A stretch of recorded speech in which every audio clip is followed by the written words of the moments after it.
What's up guys, Merle here, and welcome to a comprehensive item guide for Hawken. This might be a little bit late, but better late than never.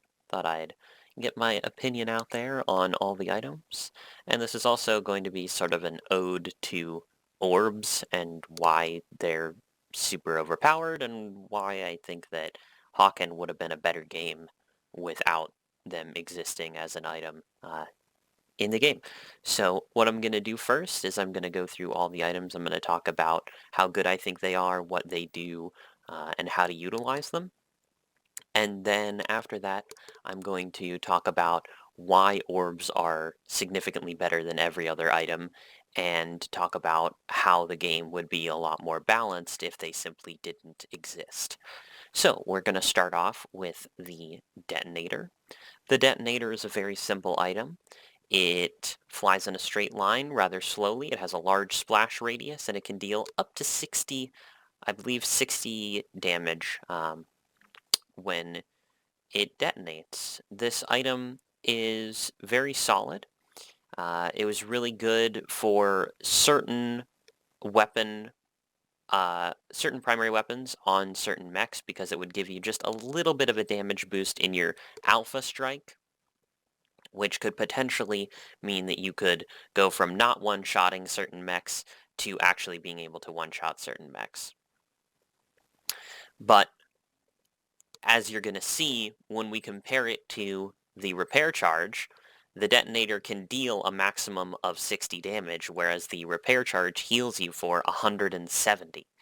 So there's really no comparison there. You're getting basically triple the health, the net health. Obviously, instead of dealing damage, you're healing damage, but it's still a net health gain. And you're getting triple that basically. And with the orb, there's no aiming that you have to do. All you have to do is put it down and stand on top of it, right? So it's a lot easier to consistently get that 170 health out of an orb than it is to get the 60 damage off of a Detonator. Moving on to the HE charge, does slightly more damage than the Detonator at 65, I believe, but it flies in a parabolic trajectory instead of flying straight. And essentially the HE charge is incredibly similar to the Detonator. And basically everything that was just said about the Detonator is also relevant to the HE charge. So I won't spend too much time talking about it because it's like I said, very, very similar. The only major difference gameplay-wise is, like I said, the fact that it flies in a parabolic trajectory rather than just straight, and also the fact that the Detonator can bounce off of surfaces before it explodes. So potentially you can bank this off a wall and still get a hit with it. The item Regenerator is a pretty unique item in that it's not actually an item. All it does is it decreases the global item use cooldown from 7 to 5 seconds. So it basically means that you can spam your other items faster. Now the weird thing about the item Regenerator is that unlike every other item, it actually only takes up one slot. So technically speaking, if you're running this with a 4-slot item, a Mark III, you will only get to run 3 items because you can't put another one in this final slot. But it does mean that you can use a Mark II, which takes up 3 slots, then a Mark I, which takes up 2 slots, and then you have the 1 slot left over. But you can only have a maximum of 3 items, whereas obviously otherwise you'd be able to have a maximum of 4 items with a Mark III and a Mark I. The item Regenerator is not actually horrible. I think that it's pretty nice, especially in maybe like a deathmatch setting where you're going to be dying a lot. You're going to be using your items very quickly, and it can be useful to either be able to spam detonators. If that's sort of your playstyle, it's definitely fun to throw on one of these with a triple detonator and just spam those. You could get out a couple in a fight, and that might be the difference between you winning the fight and you losing the fight. but also spamming the repair charges, even spamming EMPs, was obviously taking 15 seconds to throw 3 items out versus taking 21 seconds is kind of a big deal.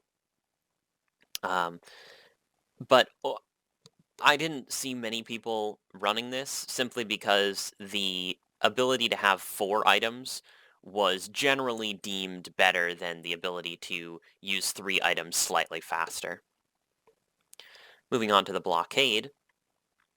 The Blockade was not really that well utilized, mainly because the shield, which we'll talk about after this, was much better in many respects. However, the Blockade could do some things that the shield could not do. The Blockade can actually stop mechs from penetrating it, whereas the shield, you could just go straight through it. Although you couldn't shoot through the shield, just like you couldn't shoot through the blockade was a solid object, which means that if you're looking at small corridors, such as the Origin corridors, or the bakery area of Frontline, you could block off that entire area with a blockade. Let's say you're running away, you drop the blockade behind you, and any mechs that are pursuing you are going to be forced to go all the way around, by which time you'll probably be long gone. The other really interesting feature of the blockade is that the tech can actually repair it, which doesn't really seem like it'd be that great until you realize that the tech gets the self-repair back, so you can technically heal yourself while still shooting people if you're healing a blockade. Very niche item though, and although it was attempted to be used in competitive settings, the thing that was found out was that it just didn't the spacing that it provided your team by blocking off certain strategic areas just wasn't really enough to make it compete with the shield, which we'll talk about now. The shield is a very simple item. It's simply a bubble that projectiles and hit scan weapons cannot pass through. And shield is very useful for covering off a retreat. It can also be useful for if you are coordinating with a team, you can throw the shield into where your enemies are congregating and then throw an EMP on top of the shield. And because the EMP detonates instantly when it hits the shield, it's very easy to get EMP hits on players inside the shield. The other thing that the shield allowed you to do was have these wonderful little dances in and out of the shield with another player. And those provided some of the most intriguing and most fun combat scenarios in the game. And because of its overall utility, of course, the shield was a very, very high value item that certainly competes with the EMP and the repair charge for slots in a competitive setup. And the repair charge is next, but we're actually going to skip over it and we'll come back to it at the end. I'm going to talk about the rocket turret and the machine gun turret sort of together because they're very, very similar.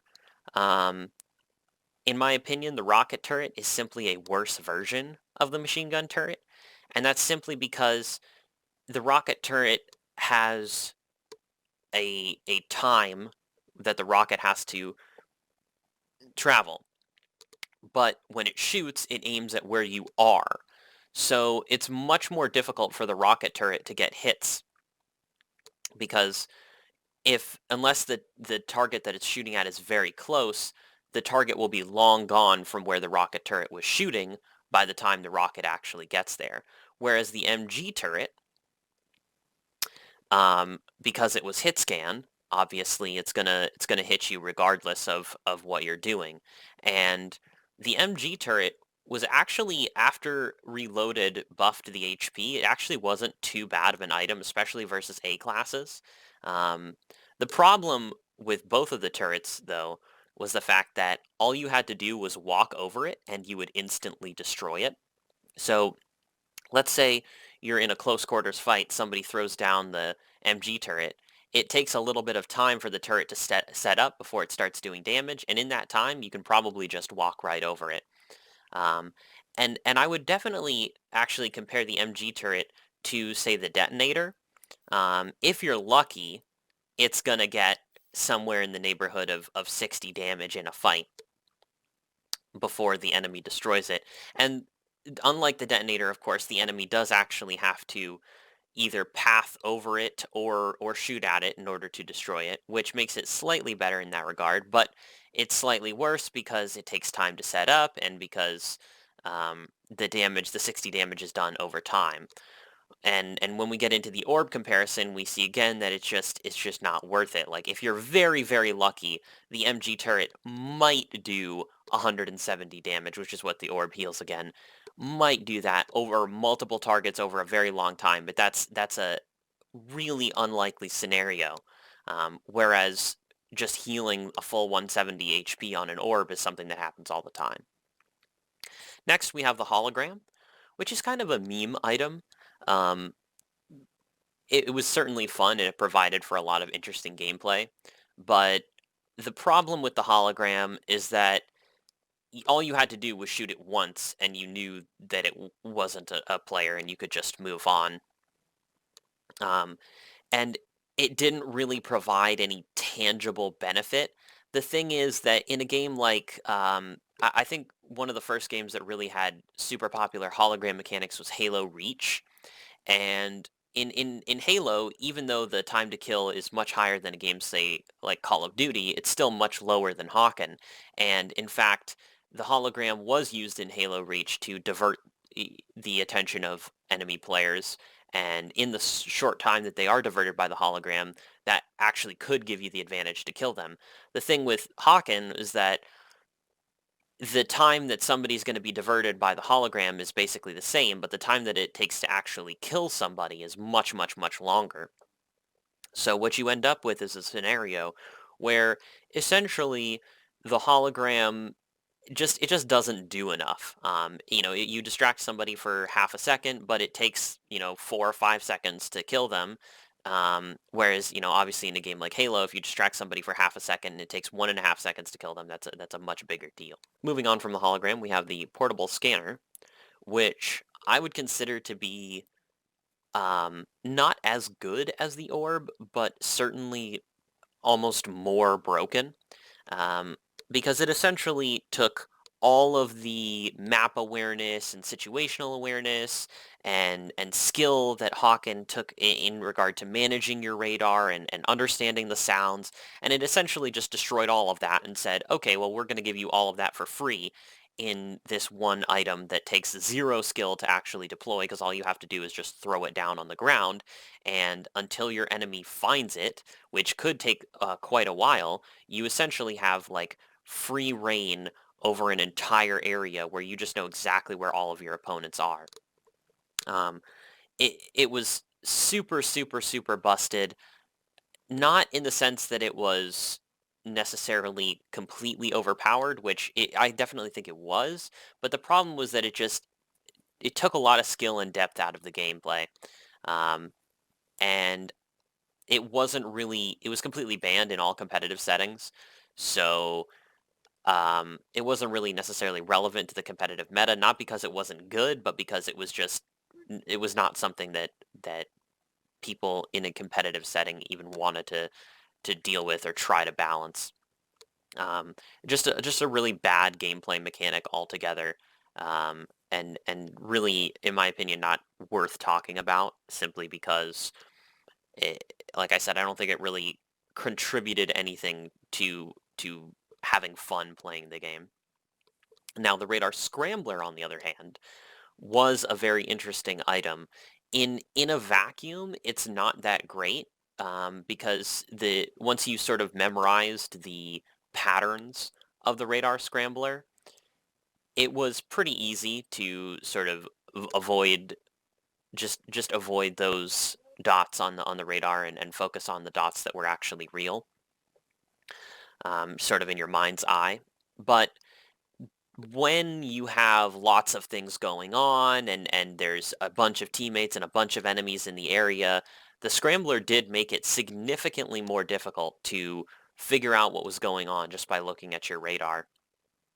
And This was an item that definitely snuck its way into the competitive meta at times. Some teams made a point to run them, some teams ran them quite successfully. It's not something that's going to make or break your entire strategy, but it definitely is something that can provide a marginal benefit to your entire team, because obviously it messes up the entire enemy team on a certain point. If you can hide it well, to where the enemy team can't find it and it can exist for a long time as long as you're alive, you could certainly get enough mileage out of it to make it worth running. The heat charge is kind of the exact opposite. There's almost no circumstance where you could get enough mileage out of it to make it worth running.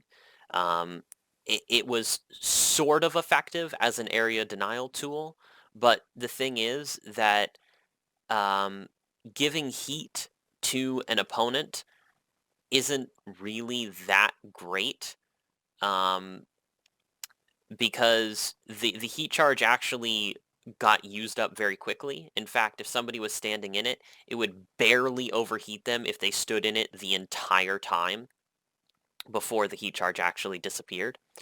So it was just really underpowered from a number standpoint. I think that if it provided a persistent effect until it was destroyed, it might have been better. But long story short, there were much more effective area denial tools. Uh, Basically, the EMP what did everything that the heat charge did, just way better, because shutting down your enemy's systems instantly, and for like basically just as long as overheating them, um, was uh, worth the fact that you had to sort of throw the EMP and hope that it detonated in a good spot, or hope that you hit them, because the repair charge or the heat charge could ultimately just be avoided. So yeah, we'll move on to the EMP, which probably second to the orb was the best item. The reason that it was not quite as good as the orb is because it was a skill shot. You had to actually hit it in order for it to be good.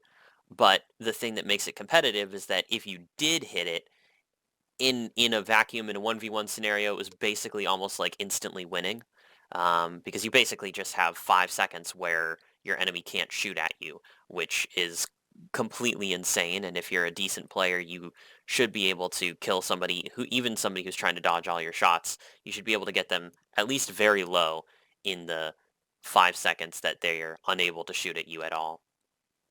So if you're at anywhere close to equal health, it's basically an instant win in the fight.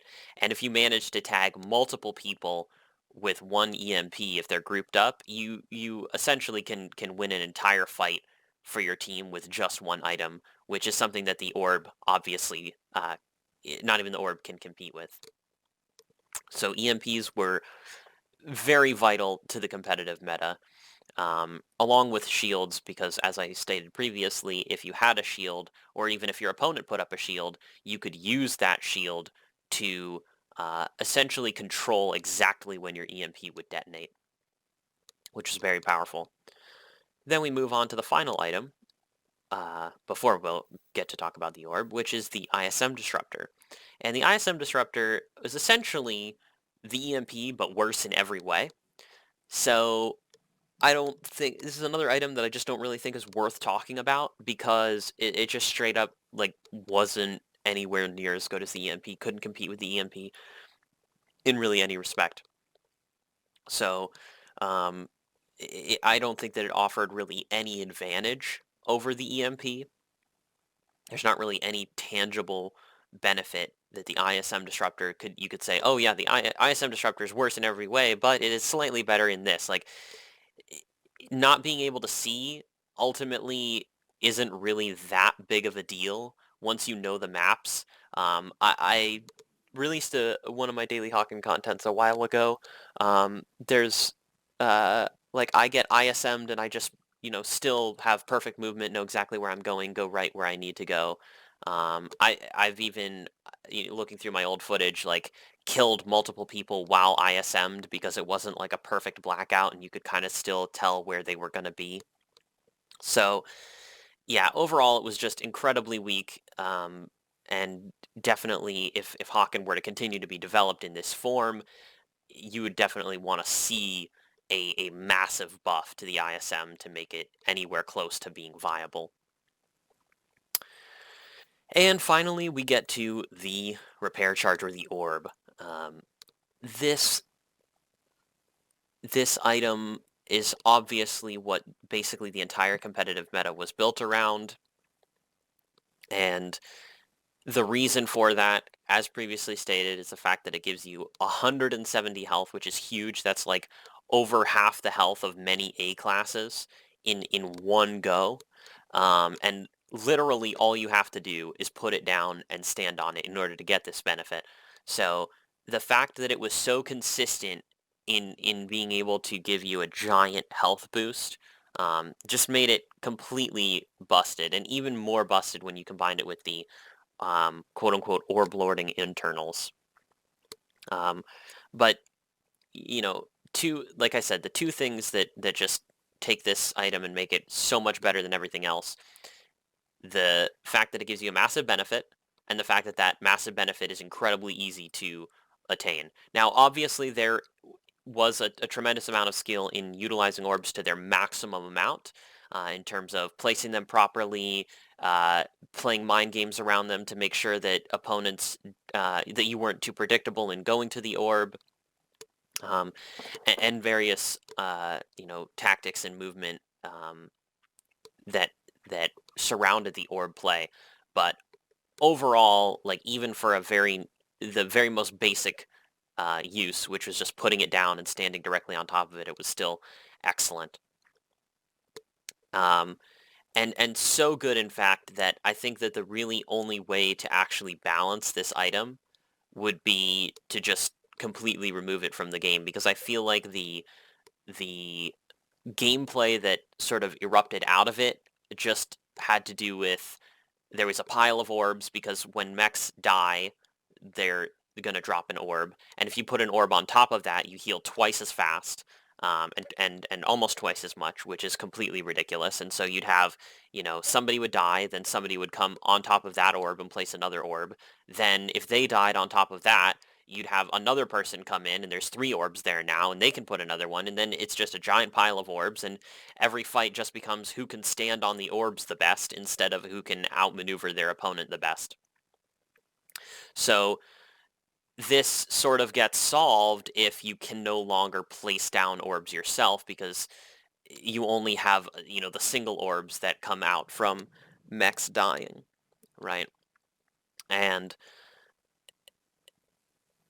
the entire item meta gets completely blown wide open as well if you take orbs out, because instead of basically necessitating either a Repair Charge Mark III or Repair Charge Mark II on every single mech, if you take this out, right, now all of a sudden you have a lot of choices. You could go double shield, double EMP. You could think about, spritzing in some detonators, maybe even spritzing in some MG turrets. The idea of the scrambler becomes a lot more attractive. Something like a triple EMP, triple scrambler would be a very attractive prospect. And even you might see the Blockade start to make an appearance. As it stands, with the orbs in the game, you really only have, it's really a three item meta with the shield, the repair charge, and the EMP. Everything else is a significant step down, although I think there are other things that are technically runnable, especially in a larger team setting. If you have, 1 or 2 people that maybe want to run a scrambler, that's worth it. If you want to swap out an EMP for a detonator, or your shield for a detonator, or you want to do even like a 2 shield, 2 EMP, or 2 shield, 2 EMP is still technically viable, or like a 2 orb, 2 shield, or 2 orb, 2 EMP, something like that. Or if you have, everybody on your team's running, uh, you know, double repair charge, double turret, for example, you could have a potentially quite powerful setup with that if you can get a bunch of turrets down in one area.